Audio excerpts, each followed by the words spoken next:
पहला सब्जेक्ट है human anatomy and physiology. इसका यूनिट फर्स्ट में है इंट्रोडक्शन टू ह्यूमन बॉडी, यानी ह्यूमन बॉडी के बारे में आपको इंट्रोडक्शन पूरा पढ़ना पड़ेगा, जिसमें आपका definition and scope of anatomy होगा, फिजियोलॉजी पूरे बार उसके पढ़नी पड़ेगी आपको, लेवल्स ऑफ और structural organisations and body system आपको ये भी पढ़ना पड़ेगा, बेसिक लाइफ प्रोसेस पढ़नी पड़ेगी, होम्योस्टैटिस, बेसिक एनाटॉमिकल टर्मिनोलॉजी, ये सब पढ़ना पड़ेगा। यानी बेसिकली मैं बता दूं कि सब्जेक्ट में आपको क्या पढ़ना है कि ह्यूमन एनाटॉमी एंड फिजियोलॉजी है, तो यानी ह्यूमन बॉडी के बारे में, उसके ऑर्गन्स के बारे में, उनके स्ट्रक्चर्स के बारे में, बॉडी पार्ट्स के बारे में, और या ये सब चीज़ें आपको डिटेल में स्टडी करनी पड़ेगी। और उसके बाद है देखिए यहाँ सेलुलर लेवल ऑफ ऑर्गेनाइजेशन है, जिसमें आपको सेल के बारे में पढ़ना है, और टिश्यू लेवल ऑफ ऑर्गेनाइजेशन में टिश्यू के बारे में पढ़ना पड़ेगा। यूनिट 2 में स्केलेटल सिस्टम है, यानी स्केलेटल सिस्टम के बारे में आपको पढ़ना है।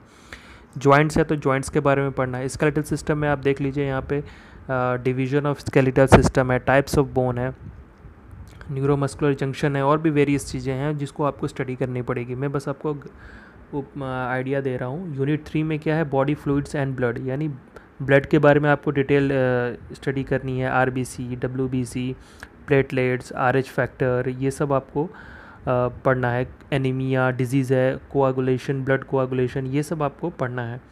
और यूनिट 4 में यहाँ पे आप यूनिट 3 में लिम्फेटिक सिस्टम है आपको, ठीक है, लिम्फेटिक ऑर्गन एंड टिश्यूज़ के बारे में पढ़ना है। और यूनिट 4 में आपका है पेरिफेरल नर्वस सिस्टम।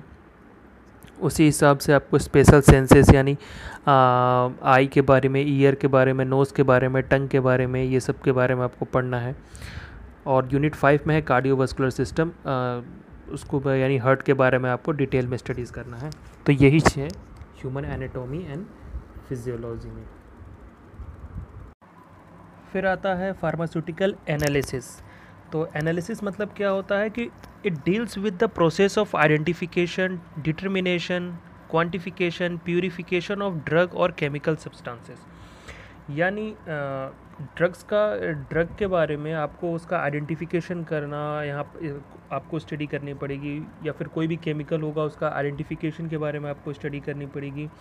उसकी क्वांटिफिकेशन यानी क्वांटिटी कैसी है, प्यूरिफिकेशन उसका पूरा आपको स्टडी करना पड़ेगा, डिटर्मिनेशन उसकी स्टडी करनी पड़ेगी कि तो ये आपको फार्मास्यूटिकल एनालिसिस सब्जेक्ट में आपको पढ़ना है, ठीक है। एज फॉर एग्जांपल यहाँ पे जो आपको पढ़ना होगा वो है टाइट्रेशन। तो टाइट्रेशन क्या है कि एक केमिकल है, सपोज़ करिए कि 2 केमिकल है, जिनमें से आपको एक केमिकल के अमाउंट या कंसंट्रेशन आपको पता है, और फिर उसी से आपको दूसरे का अमाउंट और कंसंट्रेशन निकालना होगा, ठीक है। बेसिकली यही टाइट्रेशन है, तो यहाँ पे आपको पढ़ना है एनालिसिस में। इसके अलावा आपको एरर पढ़ना है, ठीक है, एरर पढ़ना है। तो एरर कैसे ऑकर होता है, मशीन से भी एरर होती है, ह्यूमन से भी एरर होती है, तो ये सब चीज़ें पढ़ना है। यहाँ पे आपको यूनिट फर्स्ट में देखिए फार्मास्यूटिकल एनालिसिस का आपका डेफिनेशन है, स्कोप है, फिर टेक्निक्स हैं, प्राइमरी एंड सेकेंडरी स्टैंडर्ड्स हैं, ठीक है। ये जब आप पढ़ेंगे, ये थोड़ा टफ सब्जेक्ट है, लेकिन ठीक है, इसको थोड़ा सा अगर ध्यान देंगे तो हो जाएगा ये। फिर एरर्स इसमें है, एरर्स मैंने बता दिया कितने टाइप्स के एरर हैं, सोर्सेस ऑफ एरर्स क्या क्या है, इसको डिटेल पढ़ना है। फिर सोर्सेस ऑफ इम्प्योरिटीज़ क्या है, वो आपको पढ़ना है, इम्प्योरिटीज़ उसके बारे में। फिर लिमिट टेस्ट काफ़ी इंपॉर्टेंट है यहाँ पे, ये इस सब्जेक्ट का टॉपिक है, इसको पढ़ना है। फिर यूनिट 2 में आता है एसिड बेस्ड टाइट्रेशन, उसको पढ़ना है आपका, ठीक है। नॉन एक्वस टाइट्रेशन है, वहाँ पे आपको उसको स्टडी करनी है। यूनिट 3 में है प्रेसिपिटेशन टाइट्रेशन, यानी मोहर्स मेथड, आपको वोल्हार्ड मेथड्स आपको पढ़ना है, फेजान्स मेथड पढ़ना है। और फिर ग्रेविमेट्री है, कॉम्प्लेक्सीमेट्री टाइट्रेशन है, तो बेसिकली यहाँ टाइट्रेशन है। और यूनिट 4 में रिडॉक्स टाइट्रेशन है, ठीक है, इसके बारे में आपको स्टडी करना है। और यूनिट 5 में है इलेक्ट्रोकेमिकल मेथड ऑफ एनालिसिस, जिसमें आपके कंडक्टियोमेट्री, पोटेंशियोमेट्री, पोलैरोग्राफी आती है।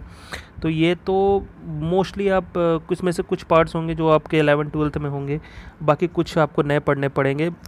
इजी है बट थोड़ा सा इस पर ध्यान देना पड़ता है। तो ये है फार्मास्यूटिकल एनालिसिस। फिर है फार्मास्यूटिक्स फर्स्ट। तो फार्मास्यूटिक्स फर्स्ट में आपको पढ़ना है, यहाँ पे आपको मैं ब्रीफ में बता दूँ, मेडिसिन के कैसे प्रिपेयर करते हैं, उसको कैसे यूज़ करते हैं, फिर उसको कैसे डिस्पेंस करते हैं, इसके बारे में आपको स्टडी करना है। प्रेस्क्रिप्शन के बारे में आपको यहाँ स्टडी करना है। आपको फार्मास्यूटिकल कैलकुलेशन, यानी जब आप किसी को डोज देते हैं तो उस डोज को कैलकुलेट कैसे करते हैं उसके बारे में आपको पढ़ना है। फिर कितने टाइप के डोजेस फॉर्म होते हैं, solid, liquid and gas etcetera etcetera, उसको पढ़ना है, ठीक है। फिर पोसोलॉजी के बारे में आपको पढ़ना है, ठीक है। ऑब्वियसली ये भी एक कैलकुलेशन ही है, तो इस चीज़ को आपको पढ़ना है। यहाँ पे यूनिट फर्स्ट में आप देख लीजिए, historical background and development of profession of pharmacy, यानी फार्मेसी की हिस्ट्री पढ़ना है और इसके बारे में पढ़ना है आपको यहाँ पे। फिर फार्मेसी का करियर क्या है, इंडियन फार्माकोपिया पढ़ना है, ब्रिटिश फार्माकोपिया पढ़ना है, यहाँ जो IPBP लिखी हुई है। फिर USP में यूनाइटेड स्टेट्स फार्माकोपिया और कुछ एक्स्ट्रा फार्माकोपिया पढ़ना है।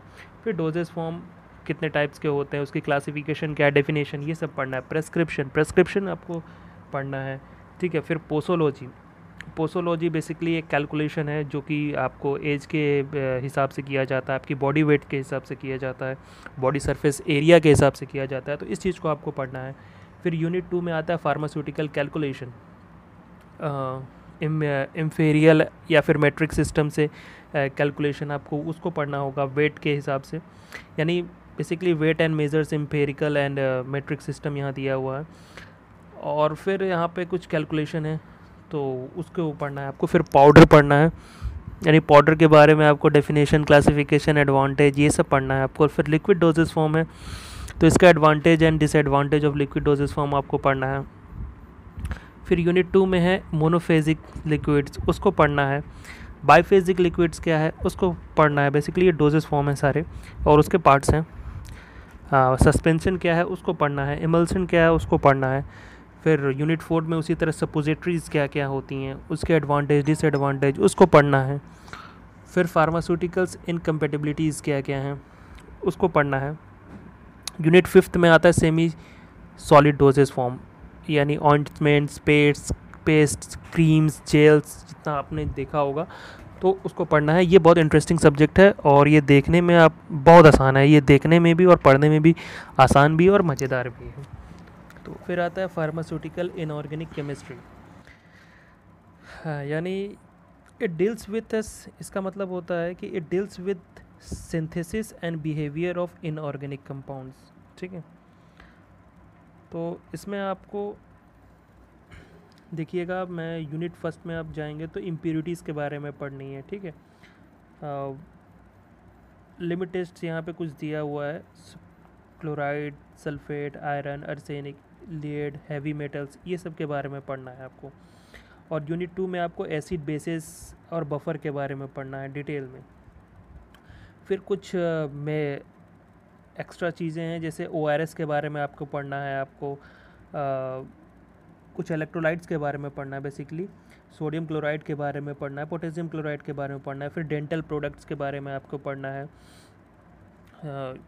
उसमें आपको calcium carbonate, sodium fluoride, zinc, eugenol, cement, ये सब को पढ़ना है। और ट्रीटमेंट ऑफ डेंटल कैरीज कैसे होता है उसको पढ़ना है। और यूनिट 3 में आपका गैस्ट्रो इंटेस्टाइनल एजेंट्स जितने भी हैं उसको पढ़ना है, जैसे एसिडिफायर्स, एंटासिड, कैथार्टिक्स, इसको पढ़ना है। एंटी माइक्रोबियल, उसको पढ़ना है। यूनिट 4 में आपके मिसलेनियस जितने कंपाउंड्स हैं उसको पढ़ना है। एक्सपेक्टोरेंट्स, पोटेशियम आयोडाइड और एमोनियम क्लोराइड। एमेटिक्स जितने हैं, कॉपर, सल्फेट और सोडियम पोटेशियम टार्ट्रेट, इसको पढ़ना है। हेमेटिनिक्स, इसको पढ़ना है आपको। फेरस सल्फेट और फेरस ग्लूकोनेट, इसको पढ़ना है। फिर पॉइज़न और एंटीडोट, इसको पढ़ना है। और एस्ट्रीजेंट है। और यूनिट 5 में रेडियो फार्मास्यूटिकल्स है, जो कि थोड़ा ये बहुत इंपॉर्टेंट टॉपिक है, तो इसको पढ़ना है। तो बेसिकली ये भी थोड़ा एक टफ सब्जेक्ट है, लेकिन इस पर भी अगर ध्यान दे तो थोड़ा अच्छे से पढ़ा जा सकता है।